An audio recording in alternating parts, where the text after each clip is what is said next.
Hey YouTube, this is Tech Savvy Solution here. I'm here with my video review / comparison of the jailbroken iPhone 4 versus the rooted Samsung Galaxy S. This time I have both phones side by side to go compare. Before I only had like either the iPhone 4 or either the Samsung Galaxy S. But for this review, it's going to be a little bit different.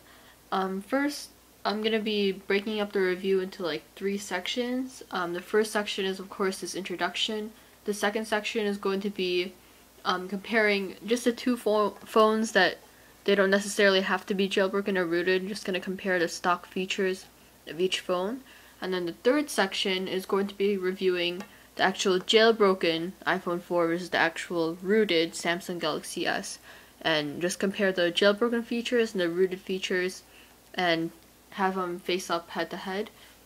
And each section is going to have multiple parts just because this review is pretty long and I really want to get in depth of the features of each phone. So for this review, or for this part of the review, I'm just going to be comparing the boring specs of the phone.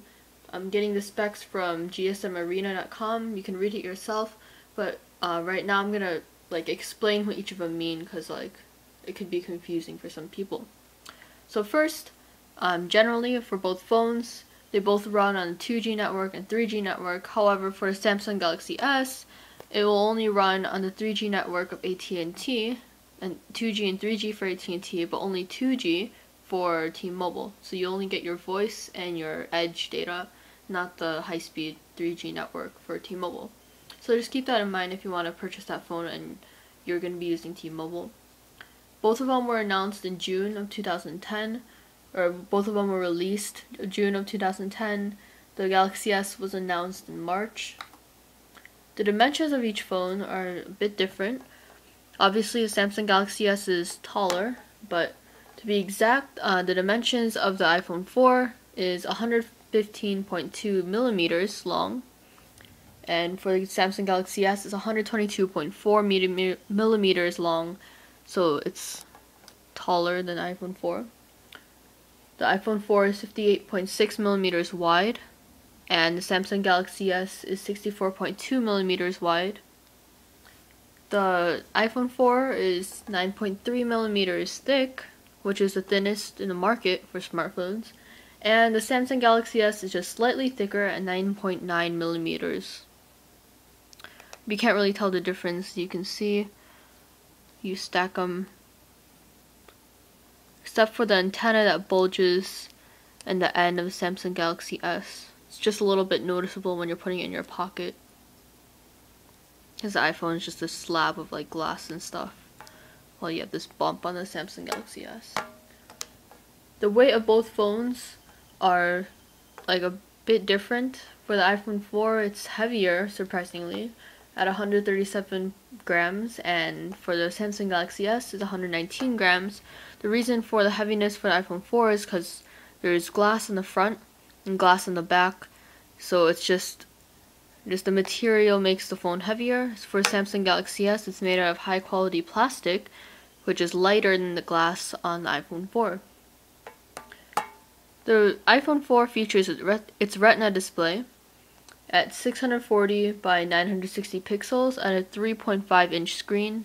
You measure it by the diagonal of the screen, 3.5 inches, which means it has roughly 326 pixels per square inch versus the 340 pixels, or 226 pixels per square inch for the Samsung Galaxy S. The Samsung Galaxy S has its Super AMOLED screen versus the Retina display of the iPhone 4. What the Super AMOLED screen really is just they have the LED screen, and then the one higher up from that is the AMOLED, and then Samsung Galaxy S is the Super AMOLED, which is the touch screen and the actual screen that displays the colors. They're fused together into one screen, or one sheet of screen, so that the screen is thinner, it's lighter, and it displays color more vibrantly. Both of them have multi-touch, which means you can zoom, pinch to zoom. I can show you really quick for the camera. The camera is 5 megapixels for each of the phones, but the iPhone 4 is the one that has the flash and the Samsung Galaxy S does not. And they both have autofocus, touch to focus.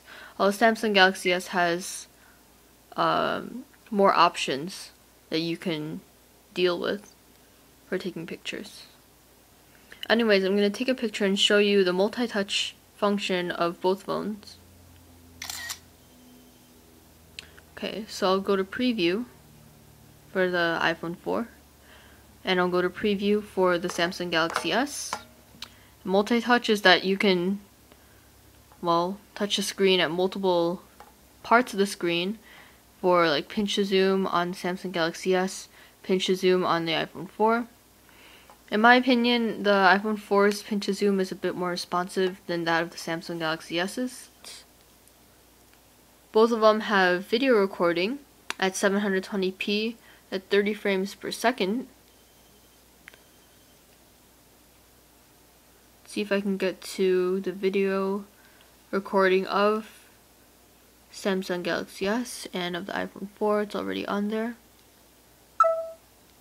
Okay, so right now I'll be testing both the videos right now, and I'll just keep on talking so you can be the judge of the audio quality of both phones. In my opinion, if you're outside and you're recording, then the wind gets picked up more on the Samsung Galaxy S, which causes a bit more interference. Whereas the iPhone 4, it's not as sensitive. But indoors, I found that the Samsung Galaxy S is a bit more crisp and less background noise. But if I'm like recording an instrument or piano or flute or violin or whatever, the iPhone 4 picks it up better than the Samsung Galaxy S. Just seems to distort the sound a little more on the Galaxy S than on the iPhone 4.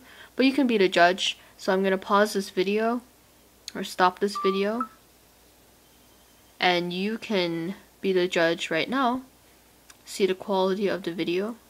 Of course, it's gonna be distorted because I'm like recording a video of a video using my iPod Nano, so it's probably not gonna be the best. But if you wanna take a look. So right now I'll be testing both the videos right now, and I'll just keep on talking so you can be the judge of the audio quality of both phones. In my opinion, if you're outside and you're recording, then the wind gets picked up more on the Samsung Galaxy. It seems that the iPhone 4 like clipped the video. Maybe it was just a bug or something, but it's like at widescreen. But indoors, I found that the Samsung Galaxy there we go. is a bit more Full screen. crisp and less background noise. But if I'm like recording an instrument or piano or flute or violin or whatever, the iPhone 4 picks it up better than the Samsung Galaxy S. Okay, so let's play Samsung Galaxy S. Okay, so right now I'll be testing both the videos right now, and I'll just keep on talking so you can be the judge of the audio quality of both phones. In my opinion, if you're outside and you're recording, then the wind gets picked up more on the Samsung Galaxy S, which causes a bit more interference. Sorry, I'm just recording the table. It's not the most interesting thing to record. Galaxy S is a bit more crisp and less background noise. But if I'm like recording an instrument or piano or flute or violin or whatever, the iPhone 4 picks it up better than the Samsung Galaxy S. Just seems to distort the sound a little more on the Galaxy S than on the iPhone 4. But you can be the judge, so I'm going to pause this video. Alright. So you could judge from that. Alright, so both phones have a front-facing camera, but the iPhone 4 can only use it for video calling over Wi-Fi. Unless you jailbreak it, you can get it over 3G as well. But the iPhone 4 can take pictures using the front-facing camera, whereas on the Samsung Galaxy S, you cannot take pictures using the front-facing camera. However, you can do video calling over 3G without hacking it or anything. Or over your data plan, you can do video calling, and you're not strapped to Wi-Fi only video recording.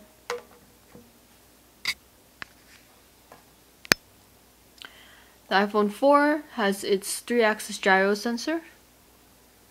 and accelerometer. Samsung Galaxy S only has the accelerometer. Let me demo the iPhone 4's 3-axis gyro sensor.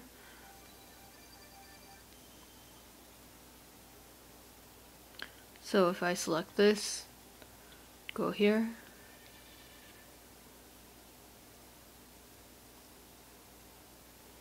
So you see when I pan left and right and up and down, I can, like, it moves with the game and moves while I'm moving the iPhone.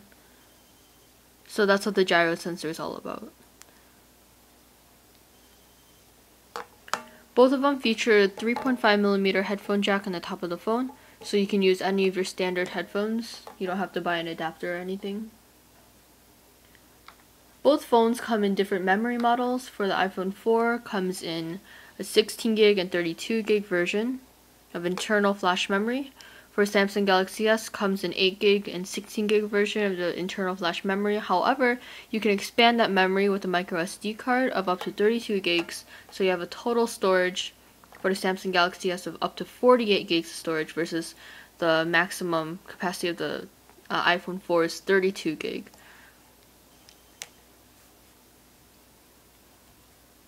Both phones use SIM cards, however the iPhone 4 uses its micro SIM card, whereas the Samsung Galaxy S uses a standard SIM card. So micro SIM card on iPhone 4 fits in a little smaller, so you'll have to like buy a SIM card cutter or buy a separate SIM card altogether. It's not really convenient. The Apple iPhone 4 is running on Apple's iOS 4, and Samsung Galaxy S is running on Android, obviously. Might have known that before this review. So it really depends on like how you like each OS and how it functions. So I can't really give you a clear-cut answer, but you can be the judge after the review. Now, both CPUs of both phones feature a 1GHz CPU processor. The Apple iPhone 4 features Apple's A4 processor, which is very similar to the Hummingbird processor of the Samsung Galaxy S. They're really similar, so you're going to get about the same speeds. And both of them have 512 megabytes of ROM to run programs. For the battery time of the iPhone 4, you get 300 hours of standby time, versus Samsung Galaxy S's 750 hours of standby time. So it's significantly more, just because the Samsung Galaxy S has a 1500 mAh battery, lithium rechargeable battery, whereas the iPhone 4 has its 1420 mAh battery. It's actually a lot more than the previous iPhones, but it's still less than the Samsung Galaxy S's battery. However, for talk time, iPhone 4 just has 1 more hour of talk time at 14 hours versus Samsung Galaxy S's 13 hours and 30 minutes. So actually only half an hour more. So that's about it for the specs. If you want to see more of this video or more of the review, then check out the different parts of the video during the annotations that are on this video, and it'll link you to the different parts or the different sections. So I'll see you guys in the other parts of the video, and rate, comment, and subscribe if you enjoyed this.